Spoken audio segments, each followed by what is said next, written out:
What's going on, guys? This is Builder Lou with another LEGO Star Wars review. Today we are looking at the LEGO Systems Star Wars set, Anakin's Podracer. This 1999 set number is 7131 and was released on April 1st, 1999 and then retired on December 31st, 2000. This set originally retailed for $15 in the US, and today in April of 2024 it is now worth about $94 new and $23 used. I sourced those values from the Brickset website. The set comes with 134 pieces according to the box. However, Brickset is saying that there are actually 136 pieces. The set features the Bunta Eve pod race scene from Star Wars Episode 1, The Phantom Menace. In that scene, we see Anakin racing other competitors such as Gascano, Sebulba, Ben Quadraneros, and others. This set comes with a pit droid, Padme Amidala, or since she is in disguise, she is using the alias of Padme Nabiri. This also could be because this set released before the movie came out and they wanted to refrain from spoiling a twist in the movie. Young Anakin Skywalker with his pod racing helmet,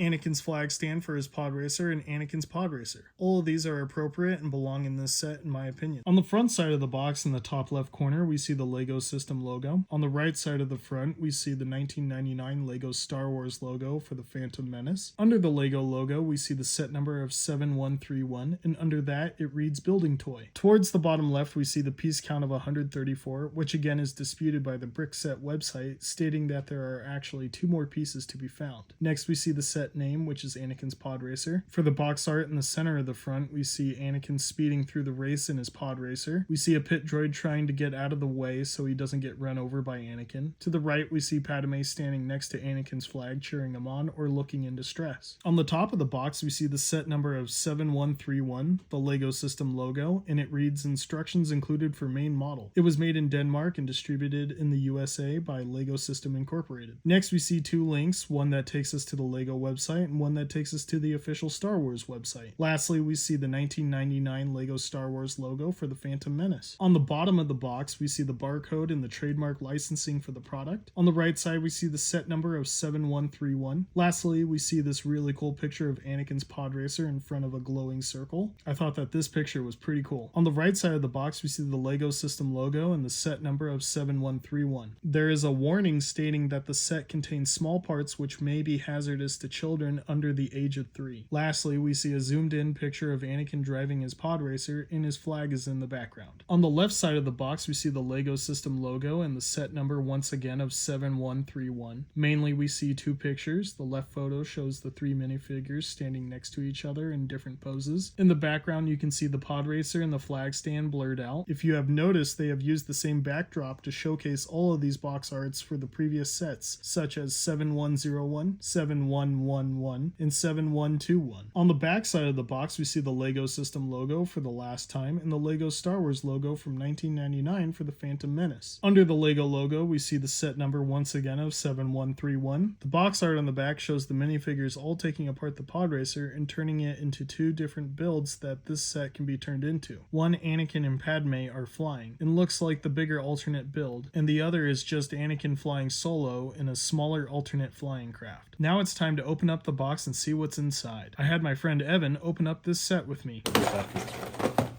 was like, this is different than all the other ones.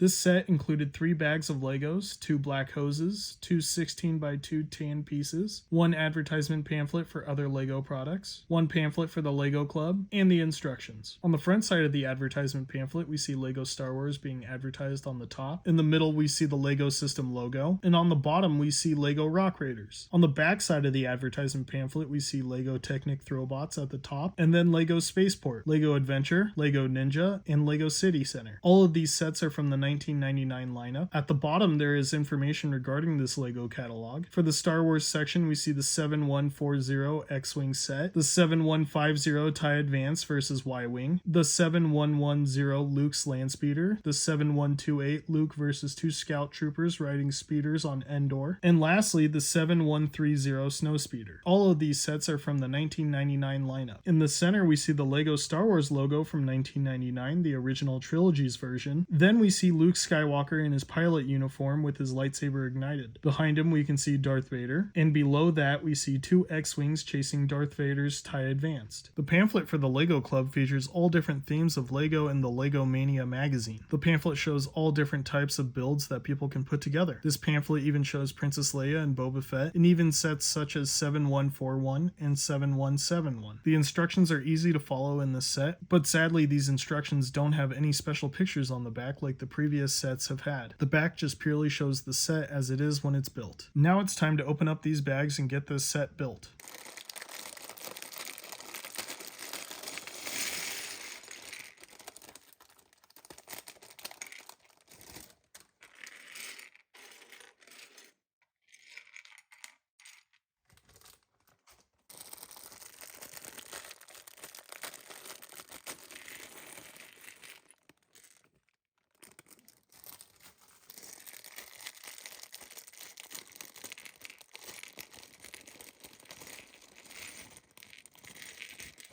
First we are going to build Anakin Skywalker, and as you can see, building LEGO figures are quite easy and simple.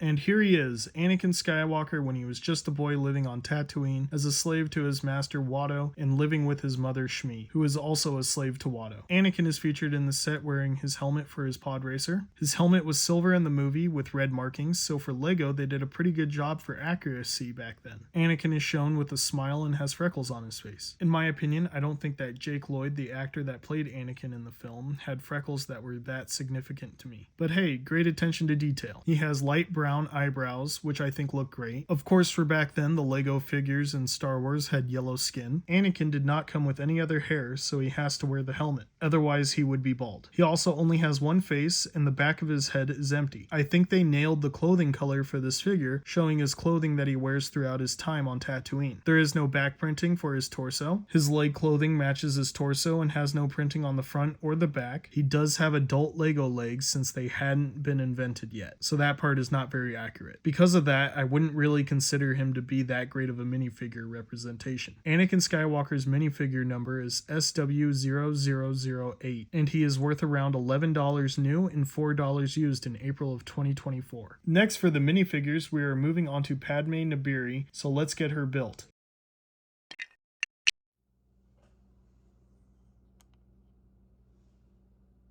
Padme Naberi is an alias Padme Amidala uses to remain disguised throughout the movie of The Phantom Menace, and then eventually reveals herself to the Gungan leader Boss Nass when it serves to help her situation in the film. This is Padme's clothing and hairstyle that she wears during her stay on Tatooine. I think they did a really good job for her mold for her hairpiece. It is super solid and accurate to the film for when she is on Tatooine. The only thing that is lame about the hair is that you can't turn her head with the hairpiece. Her face is minimal and her mouth is printed off to the side, which is a little lame. I do like how her eyebrows match her hair color, however. She had no extra faces, just the one. Her torso printing is awesome and gives off great detail. There is no back printing for her torso or legs. Her legs are a standard black color and have no printing on the front either. I would say she is a pretty great figure, even with the minor issues that I found with it. Padme Nabiri's minifigure number is SW0025, and she is worth about $9 new and $5 used in April of 2024. For the last part of the minifigures, we are going to have to put together the pit droid.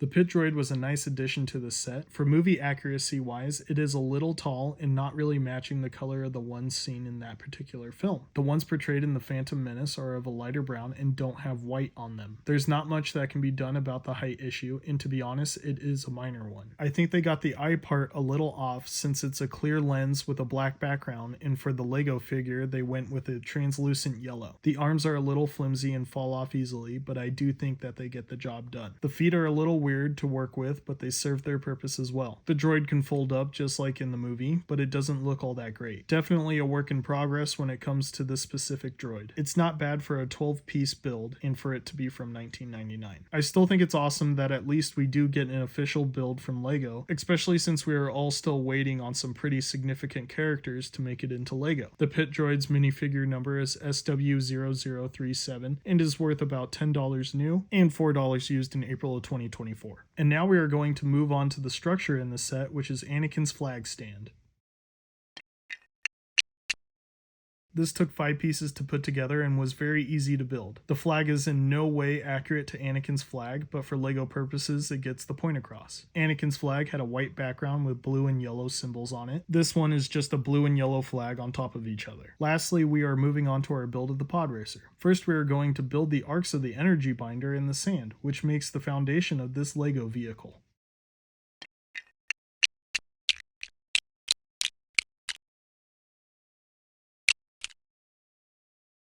Now we are going to build the control pod.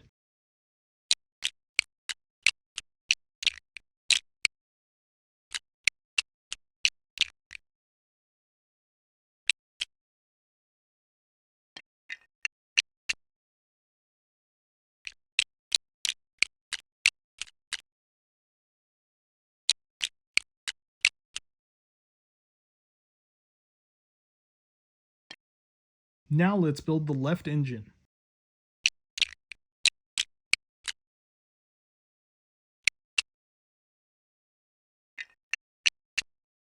Next, we're going to build the left thrust stabilizer cone.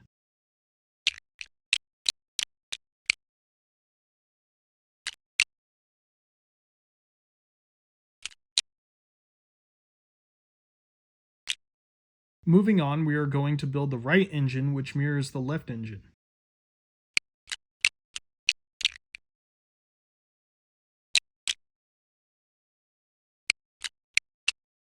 Now we are going to build the right thrust stabilizer cone, which is exactly like the left one.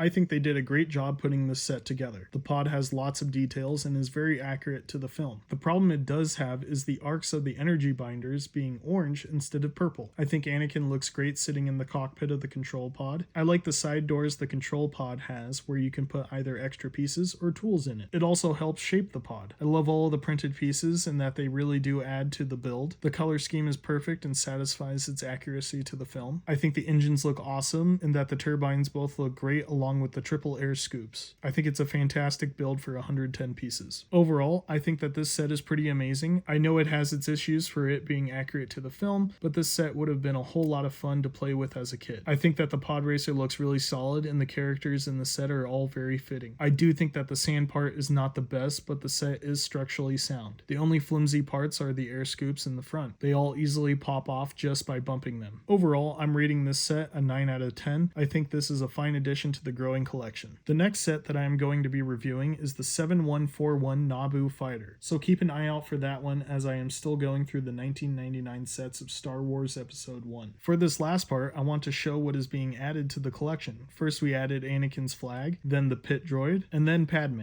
Here comes Anakin's Podracer, and then Anakin himself. The pod is the biggest build we've added to the collection so far. I need to add more base plates to put the collection on as I do more of these reviews and show the collection growing. When I finish the 1999 lineup, I will build up some scenery to put around the collection instead of these dull gray base plates. I hope you guys enjoyed this review. Leave a like and have a wonderful day.